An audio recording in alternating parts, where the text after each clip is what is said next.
Adventist World Radio, the voice of hope. Radio Adventista iraisam pirenena miaraka amin'ny feo fanantenana.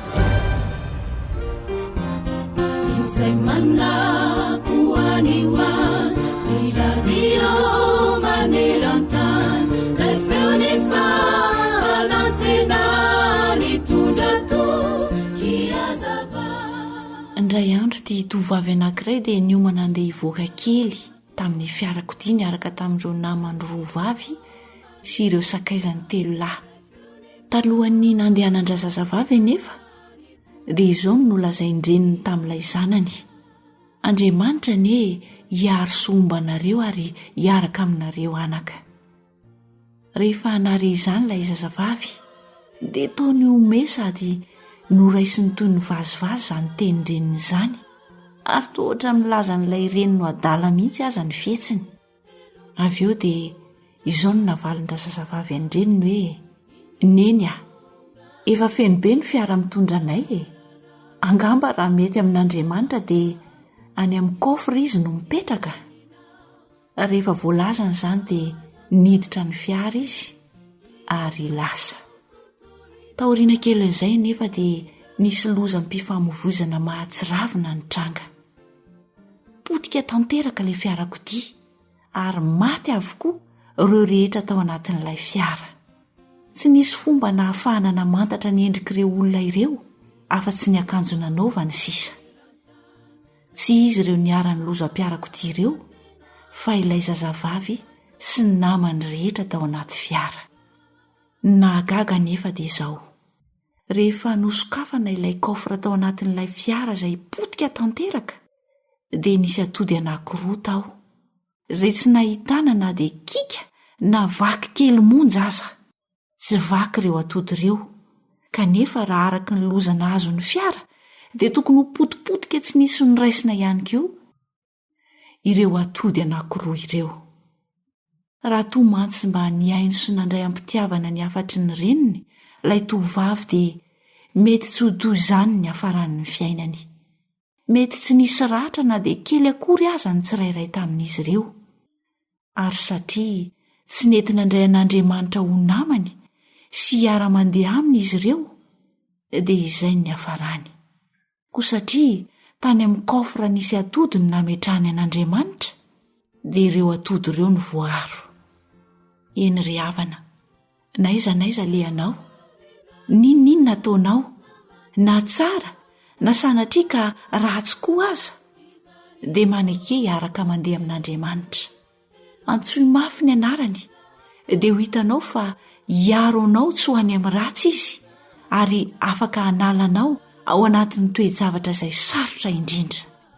Asa ianao fa raha izaho dia iompipeo amin'ny mpanao salamo ao amin'ny salamo 7:7-20 manao hoe, raha izaho dia eo akaikin'Andriamanitra ny mahatsara. Ary mbola hamafisina ihany koa izany arak'izay voalaza ao amin'ny salamo 5:7-20 manao hoe, Jehovah dia eo akaikin' izay rehetra miantso azy dia izay rehetra miantso azo marina tokoa.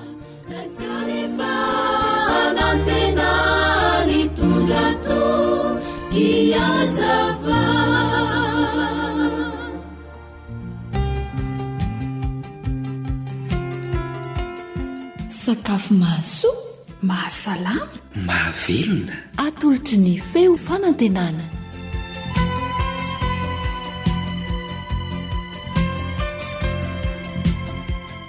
Falmerabantsika mpanaraka amin'ny fandaharana sakafo eto amin'ny AWR indray namanao Sabina Rakotondranaivo. Sakafontsika anio salady na radia miaraka amin'ny crème fraîche na yaourt nature. Tsika izany no misafidy na crème fraîche na yaourt no ataotsika.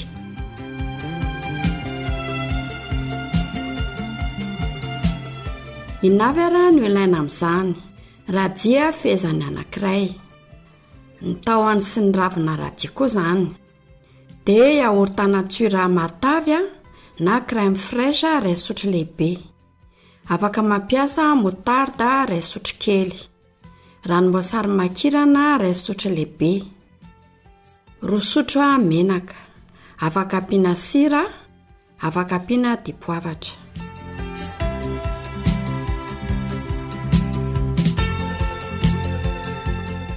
Andao ary tsika karakara an'ity salady ity. Sasana madio tsara ny radis satria misy fotaka indraindray satria ambanin'ny tany ny voanina radis. Sasana tsara ny tahony sy ny ravina radis dia tetehana majinika kely. Rehefa izay dia atsika tsara mba hiala ny ranony. Mampangotraka rano dia asiana sira kely ilay rano. Rehefa mangotraka ilay rano dia arotsaka vetivetika kely ao ilay tahona sy ravina radis teo. Eo amin'ny 2 minitra eo izany. Tsy atao masaka be fa atsoboka fotsiny dia avy eo avoaka. Dia atsika hiala ny ranony. Tetehana atao boribory fa amelana voany 2 na 3 atao hanaingona ny saladintsika.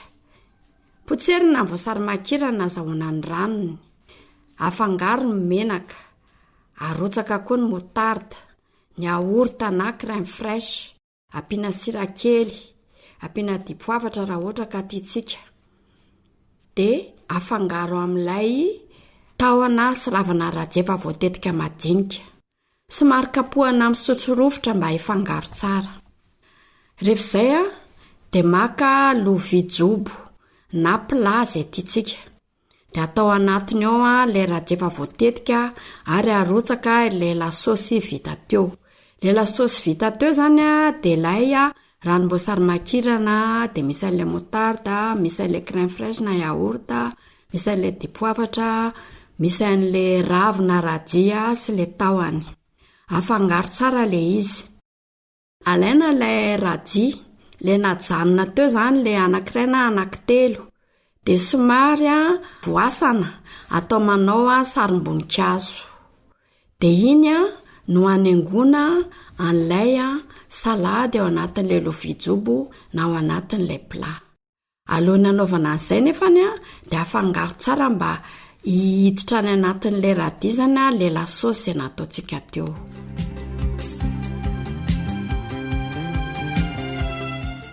Tsara ity salady radis ity satria betsaka ny voka-tsoa azo avy aminy. Izy somary masitsika kely kanefa masitsika mahafinaritra. Inona avy ary izany zava-tsoa azo avy amin'ny fihinanana radis. Zava-maniry nampijirina teto amintsika ny radis ary efa tena miroborobo izy amin'izao eto Madagasikara. Kanefa izy ity dia tsy dia mahazatra antsika loatra kanefa ny voka-tsoa aminy dia reto avy. Miady amin'ny fikorontanan-tsaina, ny havizanana, ny goty sy ny roana ary eo retiny vanitaolana samihafa ny radis. Miaro ny lalandra madinika izy. Misoroka ny fiforoana ny vato ao amin'ny voa. Betsaka rano, noho izany dia mampitombo ny pipi, noho izany manadio ny voa, na hoe rein izany.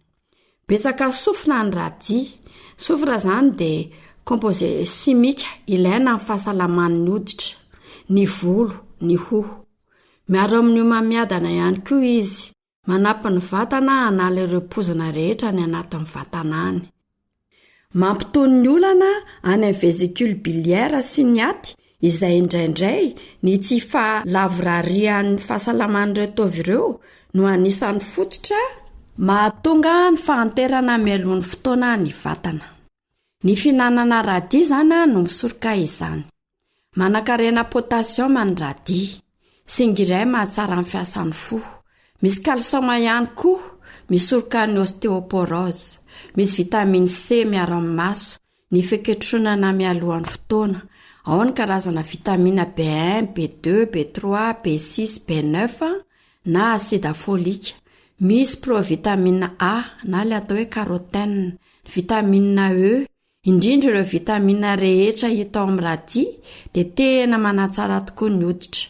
Mampihana ireo faritra menamena sy ireo tasitasy eo amin'ny hoditra sady mamahan-drano ny hoditra izany hoe mihydraté. Misy phosphore, zinc, cuivre, sodium.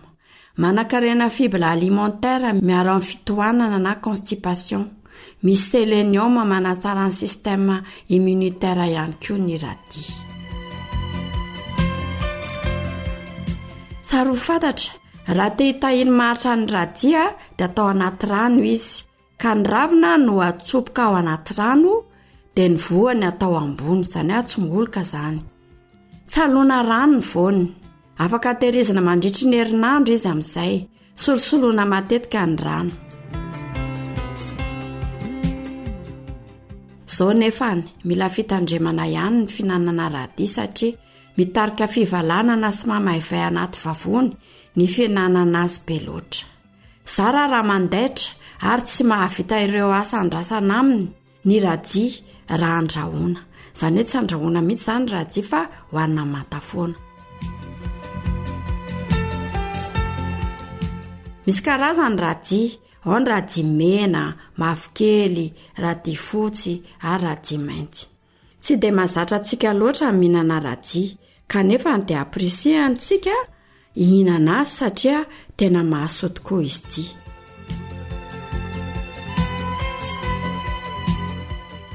Izay indray ara no azo natolotra antsika ny mpanolotra Sabina Rakotondranaivo, koa mirahary fahasoavan'ny Tompo ho antsika tsirairay avy.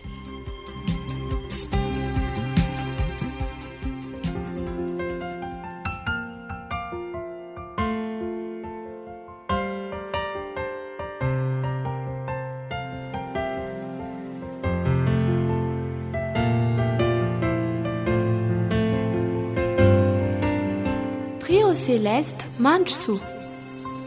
Jesosy o tsy misy miafinamina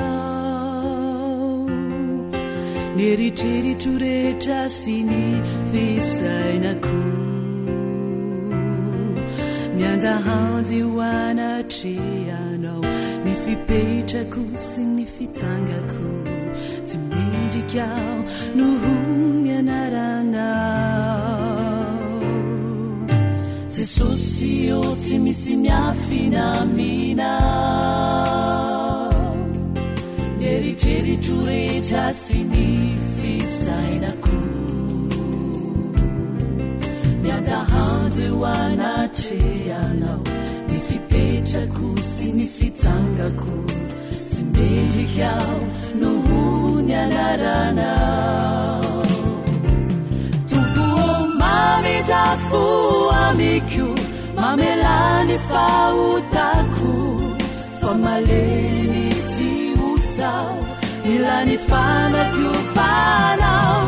Tompo mamedrafo amiko mamelany fahotako fa malemy misy osao milany fanatiofanao.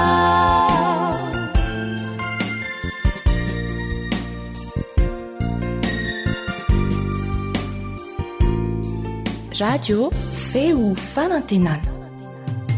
Jesosy o ampitombony finoako ampitoero amiko ny fanahinao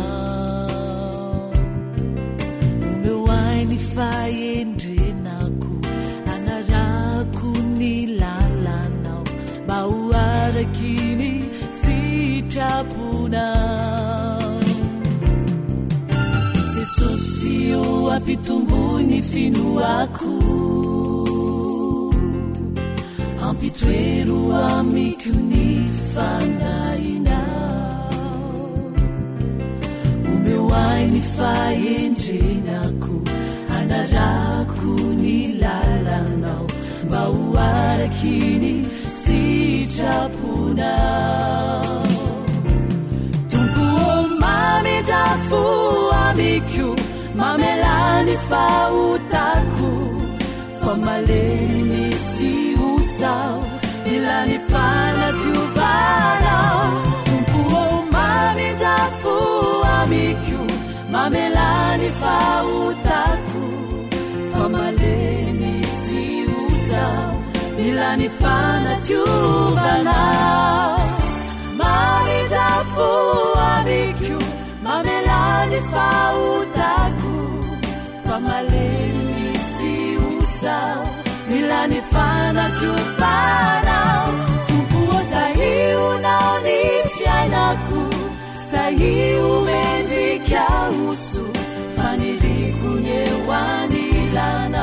yaratambatra mandrakizay taionaionanako taioendrika oso fanirikony eo anilanao yaratambatra mandrakizay taiona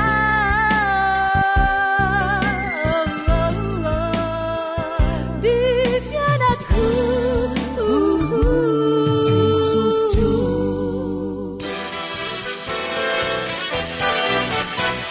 WR manolotra ho anao ilay feo fanantenana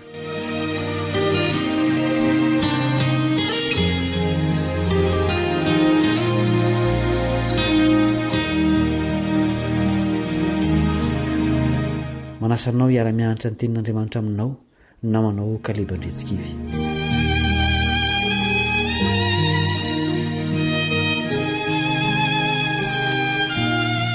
na dia tsy nankatony tenin'Andriamanitra azy Adama dia tsy tanteraka taminy teony eo ilay didi-pitsarana taminy hoe ho faty tokoa ianao. Genesis 4:7 3,700 taona tatoerina vao maty izy, izany hoe tamin'izay fotoan'izay vao tanteraka ny tenin'Andriamanitra. Anahoana tokoa moa ny fiainana raha izay manota dia maty avy hatrany? Angamba tsy hisy olona ho velona intsony eto amin'ity planety ity. Noho ny fahasoavan'Andriamanitra dia omeny fotoana isika hialana amin'ny fahotana. Androm-pahasoavana no hiantsona n'izany fanalavam-potoana omen'Andriamanitra izany. Mbola samy mirireo anatin'izany ny olombelona rehetra eto an-tany. Ho tadiavintsika avy amin'ny soratra masina ny valiny reto fanontaniany reto. Roviana no hifarana izany androm-pahasoavana izany, ary ina no hitranga amin'izay fotoan'izay. Andeha isika hivavaka alohan'izany.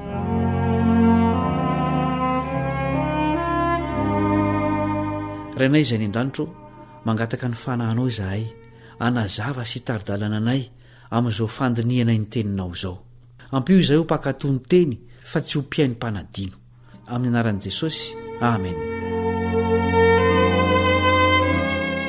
Hoy Jeremia ao amin'ny fitomanina 7:12-13. Fitomanina 7:12-13. Ny fahamondram-pon'i Jehovah ny tsy nahalany ritratsika, fa tsy mitsahatra ny fiantrany. Vaovao isa-maraina izany, lehibe ny fahamarinanao. Ny fahasoavan'Andriamanitra no mamelona ny olona rehetra eto an-tany, na dia tsy misy marina azy sika na dia iray aza. Salamo 4:2-7. Andriamanitra dia sady marina no mpamindra fo. Hoy izy ao amin'ny Exodosy 4:3-7. Exodosy 4:3-7. Ary Jehovah nandalo teo anatrehany ka niantso hoe: Jehovah, Jehovah, Andriamanitra mamindra fo sy miantra, mahari-po sady be famindram-po sy fahamarinana, mitahiry famindram-po ho an'ny olona rivo mandimby, mamela heloka sy fahadisoana ary fahotana, kanefa tsy mety manamarina ny meloka, fa mamaly ny heloky ny ray amin'ny zanaka sy ny zafy, hatramin'ny zafy afy sy ny zafin-dohalika. Sady mpamela heloka Andriamanitra, izay le hoe mamindra fo sy miantra, nefa koa marina sady mpitsara izao tontolo izao. Tsy hoe mizara roa tahaka ny testamenta taloha sy vaovao ny toetra n'Andriamanitra, ka taloha izy nampiatra fahamarinana, fa hatramin'ny nahatongavan'i Jesosy dia fahasoavana indray no nampiariny. Tsia, hatramin'ny voalohany ka hatramin'ny farany dia sady marina no mpamindra fo Andriamanitra. Nisy toe-javatra atao amin'ny testamenta taloha izay nampiaran'Andriamanitra ny didi-pitsarana rehefa nanota ny olona. Raha raisika nefa ohatra Sodoma sy Gomora sy ny safidrano dia tena nisy famindram-po nomena ny olona tao talohan'ny fitsarana nataon'Andriamanitra. Izany famindram-po sy fahamarinana izany dia midika fotoana lava azahoana miverina sy miala amin'ny fahotana. Hatramin'izao aloha dia mbola milomano anatin'izany fahasoavana izany sika rehetra. Tantarain'ny mpitoroteny ny ataon'ny ankamaroan'ny olona mandritra izany fotoana izany. Mpitoroteny 9:12-12. Mpitoroteny 9:12-12. Saingy tsy tanterahana vetivety ny fahamalinan'ny ratsy atao, dia izany no ikirizan'ny fon'ny zanak'olombelona amin'ny fanaovany ratsy. Eny, fa na dia manao ratsy injato aza mpanota ka ela velona ihany, dia fantatro kosa fa isoa ho an'izay matahotra an'Andriamanitra dia izay matahotra eo anatrehany. na tsy ary fampiantoka koa ny zanak'israely tamin'ny fanompona an'andriamanitra zay to tsy nahazahoan'izy ireo soa. Andovakitsika malakitoko 7 17 ka hatramin'ny 15. Malakitoko 7 17 ka hatramin'ny 15. Ny teninareo dia mahery mamely ho Jehova. Nefa hoy ianareo, inona ny resakay nentinay namely anao tamin'ny nanaovanareo hoe zava-poana ny manompo an'Andriamanitra, ary inona moa ny soa efa azo tamin'ny fitandremantsika izay nasain'ny tandremana sy tamin'ny nandehanantsika ny tafilamba fisaonana teo anatrehan'i Jehova tompony maro. Ary ankehitriny sika dia mideran'ny preare hoe sambatra, eny voorina tsara izay nanao ratsy, sady efa nakafana an'Andriamanitra izy nefa afa-nandositra ihany. Indraindray tokoa isika rehefa mahita sy mandre ny toe-javatra ratsy eto amin'ity tany ity dia tametra-panontaniana hoe aiza Andriamanitra? Nahoana no avelany hitranga ny toe-javatra tahaka izao? Aradrariny izany fanontaniana izany, satria fantatsika fa Andriamanitra tsy tiany mampahory antsika izy. Fitomanina toko 7:17. Efa nivaliany Jesosy eo amin'ny fanoharana momba ny mpamafy izany fanontaniana izany. Zao no lazainy amin'ny hafarany tsara sy ny ratsy eto an-tany. Mateo toko 17:17. Mateo toko 17:17. Aoka hiara-maniry ihany izy roa ambara-piavin'ny fararano, ary amin'ny fararano dia ho lazaiko amin'ny mpijinja hoe angony aloha ny tsy parifary, ka ataovy amboarany mba hodorana, fa ny vary dia taomy ho any an-tsopotro. Hoarin'i Jesosy amin'ny fararano eo amin'ny fambolena ny fitsaran'izao tontolo izao. Mandra-pahatonga an'izany dia hiara-monina ny ratsy sy ny tsara. Fa marirana songadin'ny tenin'Andriamanitra ray manontolo mihitsy anefa ny fitsarana farany ao aorian'ny fahataperany androm-pahasoavana lavabe. Pitoroteny toko 12:17. Pitoroteny toko 12:17. Ary rehefa reza ny rehetra izany dia izao ny farany teny: Andriamanitra no atahory ary ny didiny ny tandremo, fa izany no tokony ataon'ny olona rehetra. Fa ny atao rehetra dia hoentin'Andriamanitra ho amin'ny fitsarana ny zava-miafina rehetra, na soa na ratsy. Fitiavana antsika ny mbola analavan'Andriamanitra ny androm-pahasoavana. Zao nambaran'ilay apôstôly Paoly ny amin'izany. Asan'ny apôstôly toko 7:17. Asan'ny apôstôly toko 7:17. Ary Andriamanitra ninitsy ny jery ny androny tsy fahalalana, fa ankehitriny izy mandidi ny olona rehetra amin'izao tontolo izao hibebaka, satria izy efa nanindry andro ray izay hitsarany izao tontolo izao amin'ny fahamarinana amin'ny alalan'ny lehilahy ray voatendriny, koa efa nanome vavolombelona ampion'ny olona rehetra izany izy tamin'ny nananganany azy tamin'ny maty, ho tapitra ny androm-pahasoavana rehefa tonga ny fitsarana izao tontolo izao. Jesosy ilay nanetry tena sy ny solo ny eloko ny mpanota ihany iompy tsara io. Roviana ary no hifarana ny androm-pahasoavana.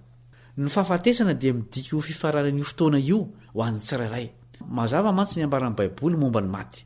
Pitoroteny toko 7:5-5. Pitoroteny toko 7:5-5. Fa fantatry ny velona fa ho faty izy, fa ny maty kosa tsy mba mahalala na inona na inona, ary tsy manana valim-piti intsony izy, fa adino ny fahatserovana azy, na ny fitiavany, na ny fankalany, na ny fialonany, dia samy efa levona ela, sady tsy manana anjara intsony mandrakizay amin'izay atao aty ambanin'ny masoandro izy. Tsy mahalala na inona na inona ny maty, tsy manana fihetsem-po, faniriana, fanapahan-kevitra, tsy afaka mandinika.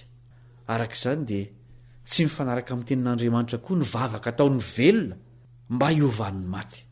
Tsy ny fahafatesana nefa no andraisana ny valiny natao. Mbola torimaso ihany ny fahafatesana izay hiafarahantsika rehetra. Mbola hatsangana ny maty rehetra. Hoy Jesosy amin'ny Jaona toko 5:7-7. Jaona toko 5:7-7. Aza gaga amin'izany fa avy ny andro izay andrenesan'ny olona rehetra any am-pasana ny feony, dia hivoaka izy, izay nanao tsara dia ho any amin'ny fitsanganana ho fiainana, fa izay nanao ratsy kosa dia ho any amin'ny fitsanganana ho fahameloana.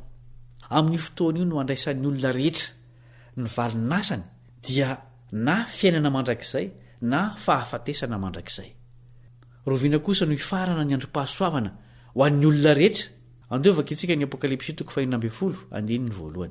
Apokalipsy 5:1.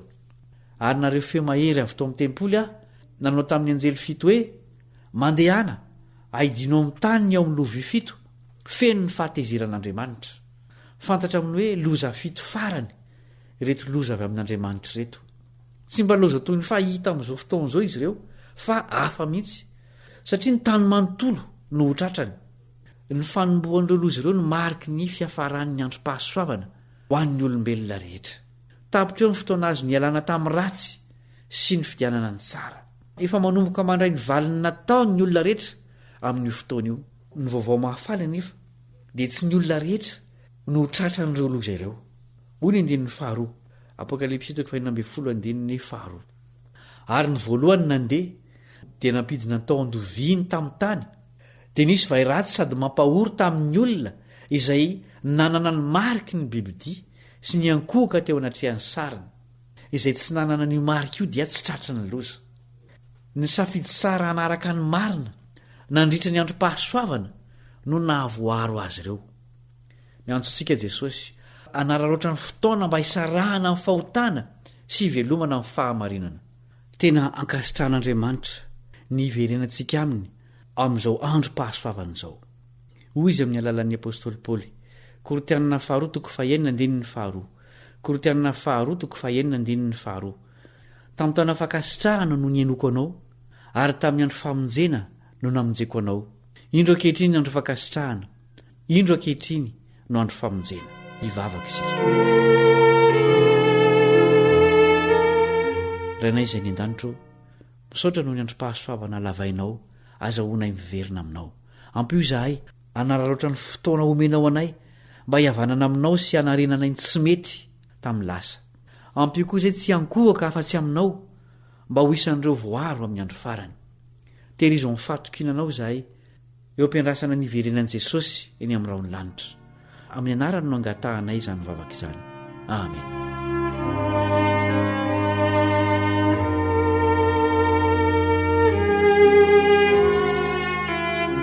ankoatra ny fiainoana amin'ny alalan'ny podcast dia azonao atao ny miaino ny fandaharany radio AWR sampananteny malagasy isan'andro amin'ny alalan'ny YouTube.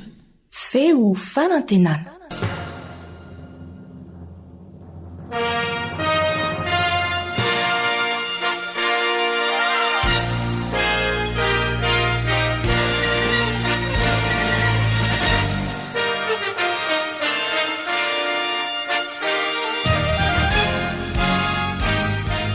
Tianao miafantatra ny tantaran'ny hery mifanandrina teo amin'ny ratsy sy ny tsara, ny maizina sy ny mazava ary ny tsy maintsy ho tohiny izany.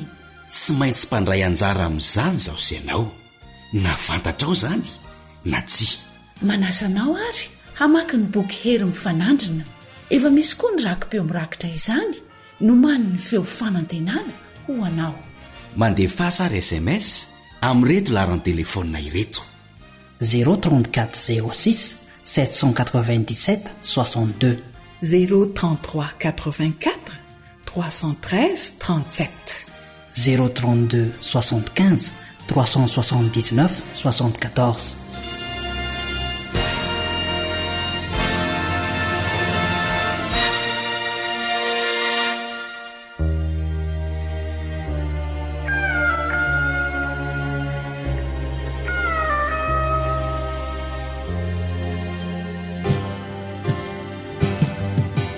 Feon'ny piaino. Feon'ny piaino.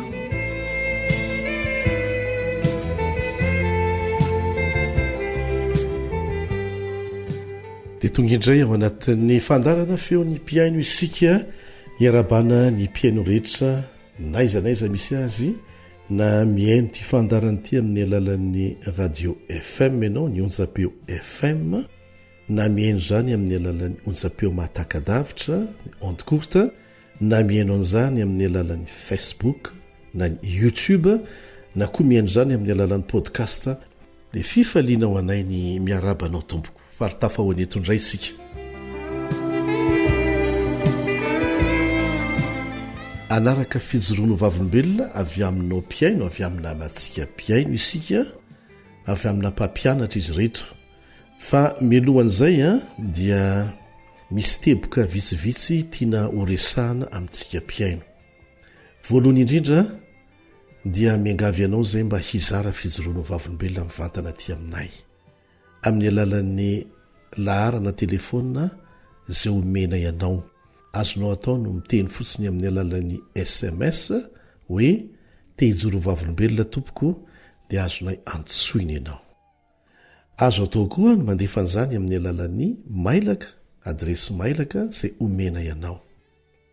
Azonao atao no makaty aminay aty amin'ny studiony radio adventiste feo fanantenana atia Soamanandrariny, aty amin'ny braon'ny Union Adventiste foibe ny fiangonana Adventiste aty amin'ny faritry ny ranomasimbe Indiana no misy anay.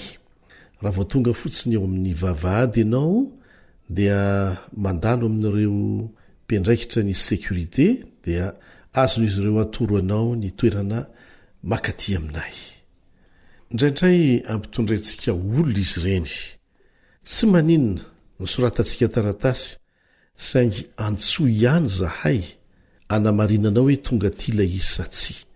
Misy antony izay fanamariana izay mba tsy handiso fanantenananao hoe nalefanay tany kanefa totra ny tsy alefanareo, aleo amarinina amin'ny alalan'ny antso telefona hoe nampitondraina ny pasteura tahaka an'izao na ny mambra tahaka an'izao le izy voarainareo ve tompoko. Dia ilayntsika izay mba tsy siny fifanomezantsiny ary mba tsy ho verimaina koa ny ezaka ataonao. Izay ny mahakasika ny fijoroan'ny vavolombelona. Ny faharoa dia ny mahakasika ny feo fanantenana. Ireo mpamokatra fandaharana eto amin'ny ty onjam-peon'ny radio adventiste resam-pirenena sampana teny malagasy ity dia manana fikambanana mpamokatra fandaharana ara-dalàna raha-mpanjakana ary antsoina hoe feo fanantenana mihitsy no anarany. Ireo fandaharana rehetra izay mandeha eto dia voaro ara-mpanjakana ihany koa. Azo atao tsara ny mandefa an'izany manentana ny olona mba hiainao an'izany fa miangavy ianao mba hiara-iasa aminay. Satrina ianao miara-miasa aminay, antso telefona fotsiny ataonao dia hitantsika ny fomba anatanterana fiara-miasa.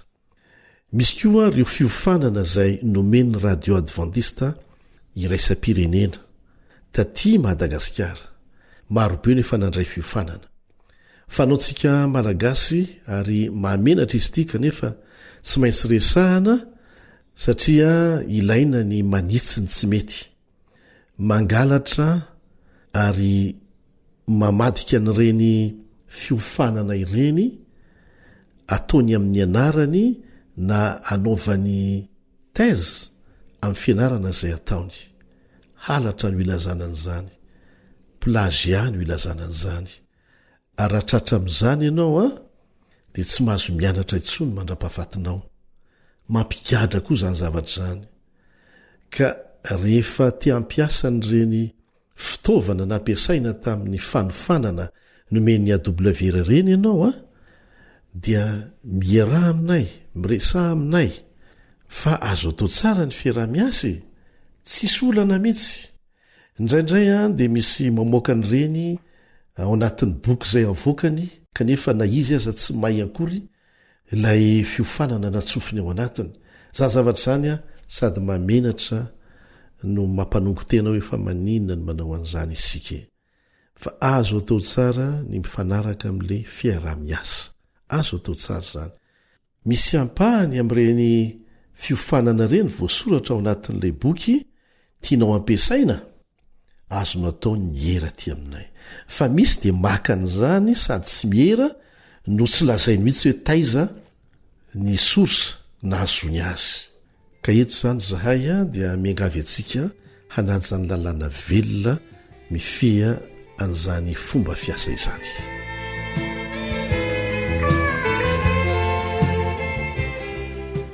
Farany melohan'ny hanarantsika fijoroan'ny vavolombelona kanefa tsy mikely indrindra dia nitetikasa fampielezana aingana dia aingana ny boky hery mifanandrina. Ekena fa misy fanamboarana isy fahadisoana tamin'ny fanotana ilay boky hery mifanandrina farany fa efa eo am-pikarakarana ny fomba nitsinana izany ny mpiandraikitra. Fa akoatran'izay dia efa misy ny version audio, izany hoe ny feo. ny rakipeo. Ny rakipeo zay izahay tato amin'ny feo fanantenana nanao azy ary natao zaraina maimaim-pona tompoko. Io dia tetikasa maneran-tany ary nahazona baiko ny zaranan'izany maimaim-pona aingana dia aingana. Sy ny boky ilay maimaim-pona fa ilay rakipeo. Marobe no efa manana. Azonao atao tsara ny mitondra clé USB na carte SD fa madio tompoko tsy misy virus dia omenay anao maimaim-pona lay dikany lay rakipeo zany. Ary efa mahazo maimaim-pona ianao dia mahazo miaino. Dia zarao maimaim-pona tompoko fa be dibe ny toe-javatra zay miseho amin'izao fotoana izao. Ny fampianarana sandoka, ny Kristy sandoka dia tena anampy be dibe anao amin'ireny tedikady rehetra ataon'ny satana ireny, ny famakiana na ny fiainona ny boky hery mifanandrina. Misy antony matoa hahely eran-tany aingana dia aingana izany. Matetika isika dia mahaliana antsika ny honohono mandeha. Misy an'izao ony, misy an'izao ony, zay mbola tsao tsy fantapototra mihitsy. Kanefa tsy mazoto isika mamaky ireny boky izay mampitandrina antsika ireny ny amin'izay tokony ho fantatsika, hanomana antsika hiatrika ny zavatra rehetra tokony ho fantatra momba n'ireny fampianaran-diso sy ny tsao samihafa ireny. Ny ady lehibe mafy indrindra mitranga eto amin'ity tany ity ary tena faratampony dia ady fanandrina ny tsara sy ny ratsy. Tsy misy fitaovam-piadiana izay noforon'ny olombelona ahafahana miady amin'izany. Io ady fanaovan-tsara sy ny ratsy io dia ao anatin'ny fotsika olombelona mihitsy no sehatra isehony. Isika dia nomen'Andriamanitra safidy malalaka mantsy. Ary ny ataon'ny satana dia ny atonga anao tsy hahafantatra mihitsy fa izy no mamely anao, no manafika anao, no mamono anao, manao izay atonga anao hopotika. Fa zavatra hafa mihitsy no aheliny mahatonga an'izany. Ilaintsika ny mifikitra amin'ny tenin'Andriamanitra, ilainao ny mivavaka amin'ny fotoana rehetra mba hahatonga anao voaro amin'izany. Ilainao ny manana ny fahalalana rehetra ilaina afana miatrika an'izany. Fa rehefa tsy mahalala ninina ianao dia tsy maintsy ho resy. Vakio ny tenin'Andriamanitra dia hanampy be dibe anao ny famakiana na ny fiainoana ilay boky hery mifanandrina.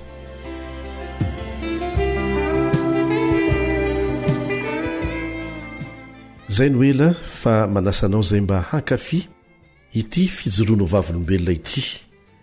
Mpivady samy mpanabe izy reto samy mpampianatra ary mpankafy ny fandarana zay vokarin'ny feo fanantenana. Arahantsika ny fijoroano vavolombelona zay ataony ho fanentanana antsika mpiaino mba hizara koa fijoroano vavolombelona tahaka an'izany. Eto Ambatondrazaka Tapitanana misy anay amin'izao fotoana izao, eto amin'ny fiangonana Ambohimasina Ambatondrazaka. Izany hoe fiangonana Adventista mitandrina ny andro fafito. Vady no manoloana ahy amin'izao fotoana izao, miaraka amina zazakely 7 taona eo izy io miaraba anareo mivady iresadresaka isika androany. Ya, miarabanao namana Risara dia miarabantsika mpiainony radio AWR rehetra maneran-tany. Ny anarako izany dia Randriamanalina Tojitiana. Randriamanalina Tojitiana, ary ny anarany madama? Rakotinanary Norvelodile. Entoboko faly mandray anareo, ary ny anaran'ilay ankizy kely? Randriamanalina Mboaratiana Fanekena. Tsara zany anarana zany. Zay zany pino vaovao ato amin'ny Adventista zany zay fa mivavaka tato nandritra ny ray volana latsaka teo dia natao batisa tamin'ny ray Jolay teo zany 3 vaovao mafaly zany. Natonganay tato amin'ny fiangonana Adventista zany zay zany avy any amin'ny fiangonana Sabatista ihany. Za zany tamin'ny taona 2 nefa nahenony afatra tato amin'ny Adventista. Fa noho ny zava-misy ny zava-nitranga dia tavela tany zany. fa rehefa tatioarina zany ny aino AWR isan'andro miampiny radio Azisy dia nanomboka teo zany ndeha ifindrany angamba ho aza dia indray mandeha za avy mivavaka sabata tao amin'ny fiangonanay dia ohatrany tsy nahazo aina zany mihitsy dia rehefa tonga tany an-trano namaky fanano faminaniana le hoe any amparany any iny dia tonga ny sabata riva dia efa taty amin'ny adventiste amin'ny andro fafita aty Ambohimasina zany no nivavaka dia ny zavatra nagaga anazy zany tao arinan'iny dia mivady aman-janako rehetra nanaraka anahy daholo tsisy nyresena lahatra hatrany Antananarivo zany ny ankizy any dia lasa mivadika aty daholo. Raha azoko tsara zany maharaka tsara mifandarana rehetra amin'ny radio adventiste manaheran-tany ianao. Maharaka ka aleny tantara kely mampimereny tena mahafinaritra ny ohatra. Araka zany dia mpiaino AWR mahafatrapo ianareo maro le fandaranao fa inona ny tena mba tsikaritra reo, inona ny tena mba mahafinaritra anareo? Ya za zany efatrany amin'ny taona 2000 mpividy lesona sekoly sabata adventiste, misy an'ny ankizy, misy an'olon-dehibe. Rehefa miaino an'le AWR zany dia eniko tao le izy zany le lesona dia iny ny tena mahafinaritra anao le mamerina lesona le amin'ny farany indrindra le alohany amin'ny fito iny. Dia tamin'ny heritaona zany nahaino an'le fandarana alasaron'ny faminaniana nataon'ny namana Elion iny dia tena nahafinaritra be anary nenao mihitsy koa zany tena nahafinaritra anao hoe katsy gonana tsianaka hoa zany miteny zany. Ya dia le miaino an'le gonana tsianaka izy zany tena nahafinaritra anary rehefa manao lesona izy dia nanazava an'le maty amin'ny atsasaky ny herinandro izy. Za moa na dia mivavaka tany ary tsy resy lahatra n'io maty amin'ny atsasaky nanahirana anazy zany izy io nianatra an'io, nandaniko boky nandaniko fotoana mihitsy fa tsy mety resy lahatra dia eniko zany namana Risara zany nanazavana azy io dia tonga dia vao may nafinaritra be anahy nanaraka an'le fandaharana. Voninahitra ho an'i Jesosy manahoana zany ranabavy? Nenandray dia tena fitondran'Andriamanitra mihitsy satria izay zany ny tanandraikitra be tao amin'ny fiangonana ary namanay tena tianay tsy fonay koa.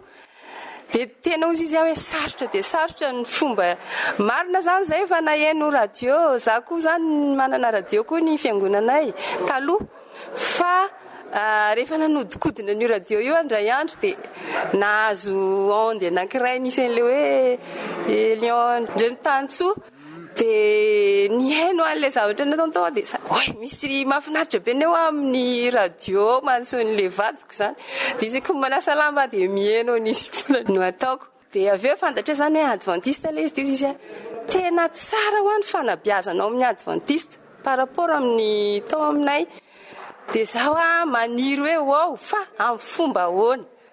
Dia tena marina fa raha ny herinay tsy tafafindra taty zany zay fa tena nisy herin'Andriamanitra goavana mihitsy ny sintona anay dia tena fifalim-be ary tena voninahitra an'Andriamanitra sady isaonanay be dehibe n'Andriamanitra fa tena nitantanana izay dia tonga soa amin'izao toerana izao dia vonina tena hitsenan'i Jesosy amin'ireo ny lanitra. Toy ny ahoana moa zany ny fianonareo ny AWR? Nitondra soanay tokoa ny fianonan'ny AWR satria be dehibe ny fanabeazana sy ny fampianarana azo tao. Misy ny ara-pahasalamana dia be dehibe ny zavatra azo torohevitra sy ny rehetrarehetra na ny fanabeazana ny ankizy sy ny zanakay ary dia hitanay hoe betsaka ny soa azo avy amin'le izy sy mifanarana azy. Mpampianatra dia tena nanampy be dehibe mihitsy ny tany amin'ny asa kokoa zany ny fahalalana izay nitovoziko tao dia fanarak'izay ny torolalana momba nyreny resaka fambolena reny izay indraindray matetika andanianay andro rehefa mba weekend sy ny tariny iny dia be dehibe ny fahalalana ohatra hoe odi-biby sy ny betsaka le hoe tsy mampiasa produit chimique fa bio dia tena nahafa-po tokoa mihitsy.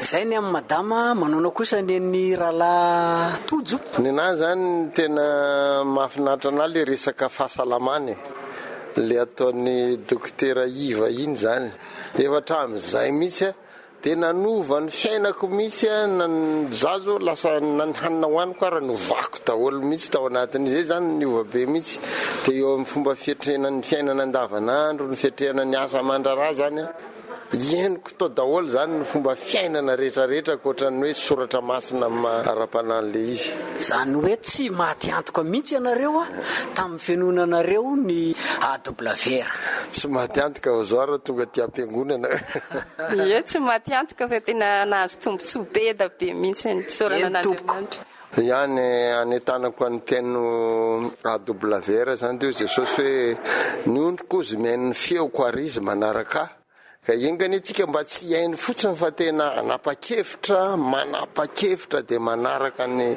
Jesosy zany amin'ny fahamarinana na koa dia tahaka izany ihany a aza varivariana ntsony fa efa kaiky izy ity a dia hita fa raha manaraka tsara ny fampianarana ato a dia hita fa tena anaraka ny Jesosy tokoa dia hitsena azy amin'ny raha ny lanitra isaorantsika izy mivady ary manasa azy ireo mbola hazoto izara fijoroano vavim-belona eto amin'ny feo fanantenana hampahiry antsika mpiaino rehetra mbola marobe no zaraina amintsika betsaka koa nefa nalefanareo taty aminay vo alefantsika tsy kelikely reny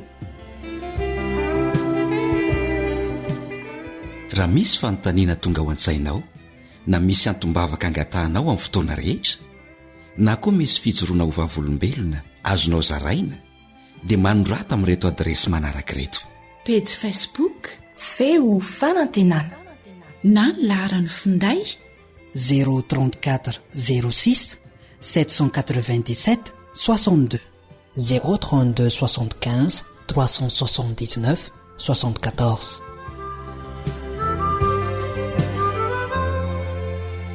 dia izay no mamarana ny fiarahantsika teto tamin'ity anio ity manao mandra-peona vetivety ny namanao Elion Andriamitanso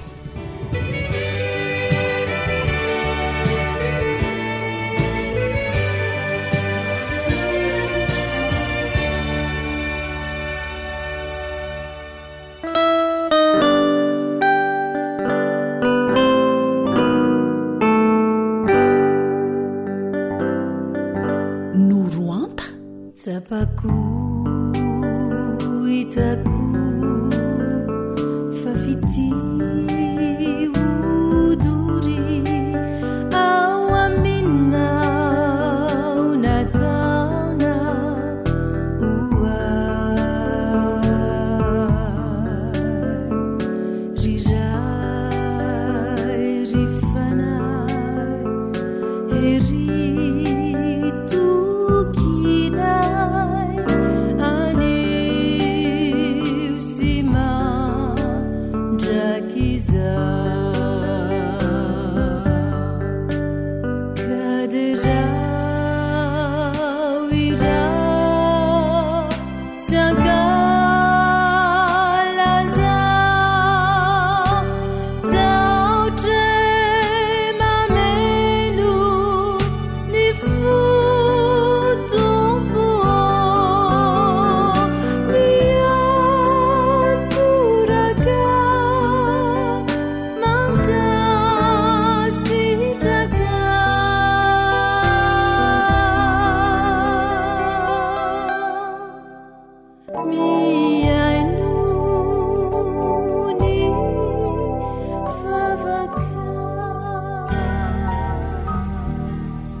faniteninao no fahamarinana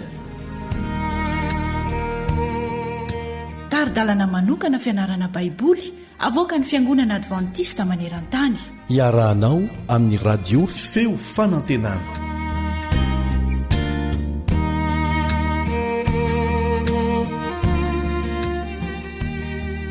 faly manohy ny fiarah-mianatra ny tenin'Andriamanitra aminao ny mpiara-mianatra aminao Elion Andriamitanso sarobidy lavitra no izay mety ho takatry ny sainao ny fitiavan'Andriamanitra anao ny fitiavan'Andriamanitra ny fitiavan'Andriamanitra antsika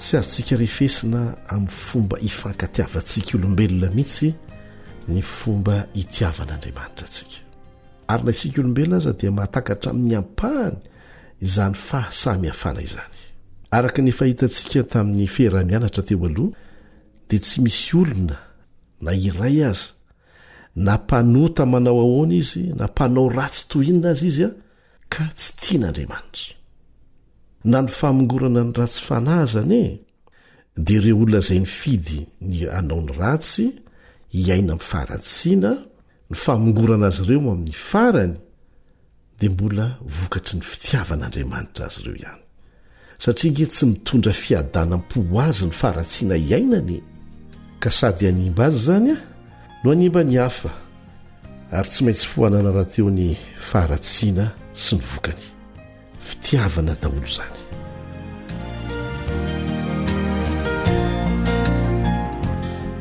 mba atakarantsika ny endriky ny atao hoe fitiavan'andriamanitra dia nisy fanoharana nataon'i jesosy ao amin'ny Luka 10:1-10 sy ny manaraka izay irantsika mamaky anisan'ny tena kanto dia kanto ity fanoharana ity ahafahantsika mahatakatra zany hoe fitiavan'andriamanitra ny zanany nanizany andao irantsika mamaky ary a Luka 10:1 manomboka amin'ny 1:2 ary hoy Jesosy nisy lehilahy anankiray nanana zanaka mirahalahy ary ola izandriny tamin'ny rainy raiko ome ho any anjara fananana tokony ho ahy dia nizarainy tamizy mirahalahy ny fananany ary no ny afaka kelikely dia nangon'ilay zandriny ny fananany rehetra ka lasa nankany an-tany lavitra izy dia nandany ny fananany tamin'ny fiveloman-dratsy tany ary efa laniny avokoa ny fananany rehetra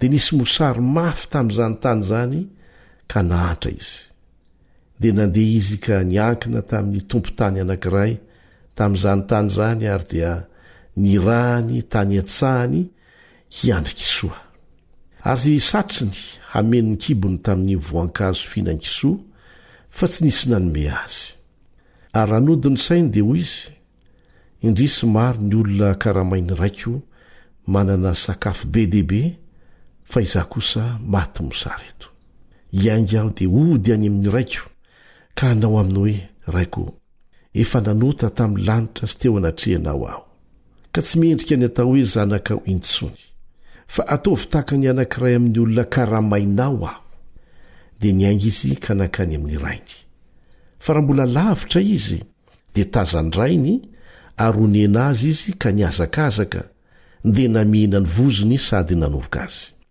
ary ilay zanany nanao taminy hoe raiko efa nanota tamin'ny lanitra sy teo anatrehanao aho ka tsy miendrika ny atao hoe zanaka ho intsony fa raha ny kosa nanao tamin'ny ankizilahany hoe alao aingana ny akanjo tsara indrindra ka ampiakanjoy azy ary asio peratra ny tanany sy kapa ny tongony ary ento ny zanakombona fahy ka vonoy ary aoka isika hinana sy hifaly fa ity zanako ity efa maty fa velona indray ary efa very fahita indray dia nifaly izy fa tany an-tsahany zanany lahy matoa ary nononody izy ka mbity eo akaiky ny trano dia nandre zava-maneno sy di ary niantso ankizy lahy anankiray izy ka nantany azy izay antony zany zavatra zany ilay zanany lahy matoa zany ary o lay ankizy lahy taminy tonga ny rahalahinao ka namono ny zanakombona fany rainao satria efa tafaverina soma tsara ato aminy izy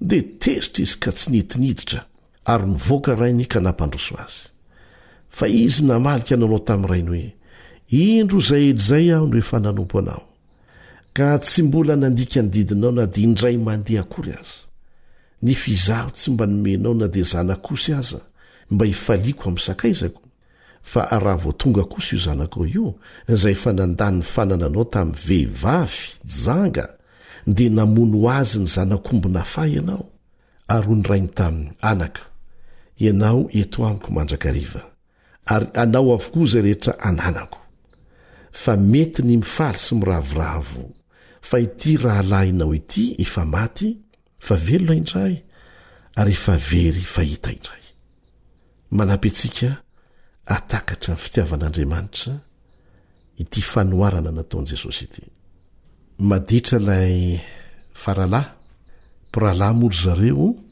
tena maditra no azo ilazana azy satria tia andova milohan'ny fotoana afatesan'ny dadany izy dia nekeny dadany zany a dia nandeha izy a nandan'ny fananany tamin'ny adalàna tany ary fantatsika moa fa rehefa lany ny fanananao a dia mandao anao dolo ny namana ratsy fiainam-paharatsiana raha teo nampinamana any zareo tonga ny mosary tapitra raha teo mivatsy lasa nitady asa fiandrasana kisono asa hita dia tonga saina izy zay moa fomba fitenitsika ary saina tampoka izy hoe nyzay dada tsara fanaka nefa nilaozako tena tsapany ny adalany za mino fa ny fanan'Andriamanitra dia mibitsika ao amin'ny sain'ny olona rehetra zay mahatsiaro resy tahaka an'izany ka raha ekeny zany feo ny fanahy masina izany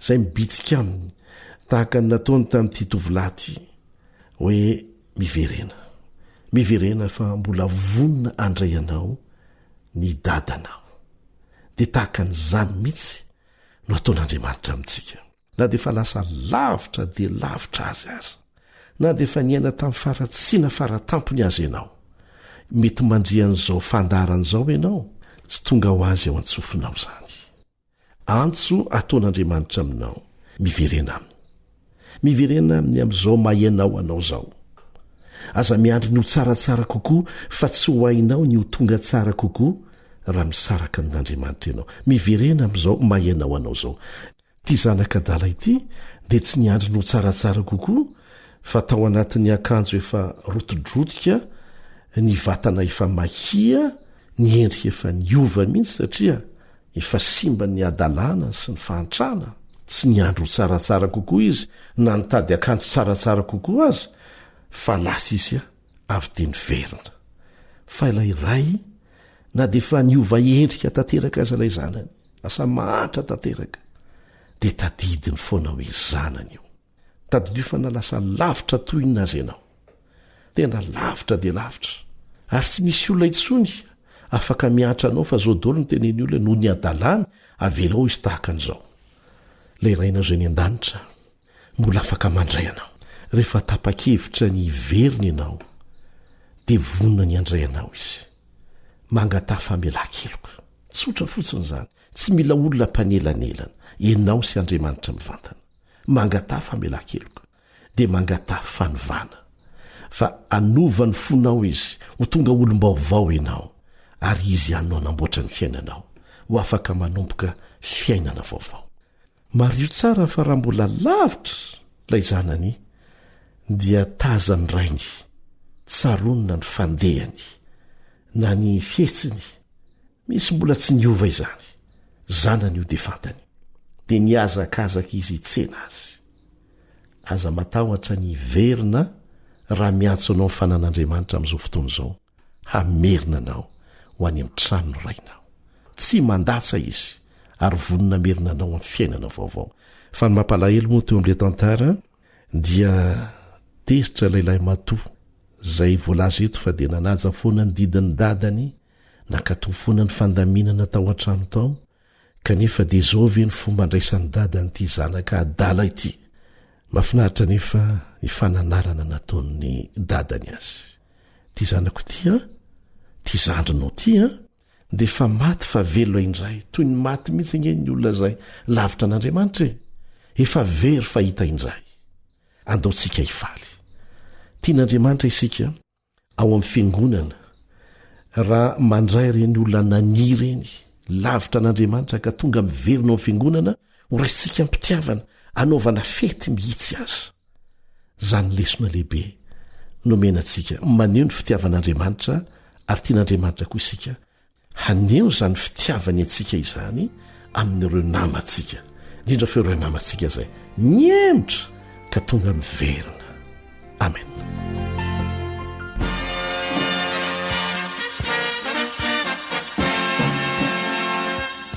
Adventist World Radio, The Voice of Hope, radio feo fanantenana. Narahanao teo ny fandaharana no vokariny ny feo fanantenana amin'ny teny malagasy izay azonao averina sy alaina maimaim-poana amin'ny alalan'ny YouTube, Facebook, feo fanantenana.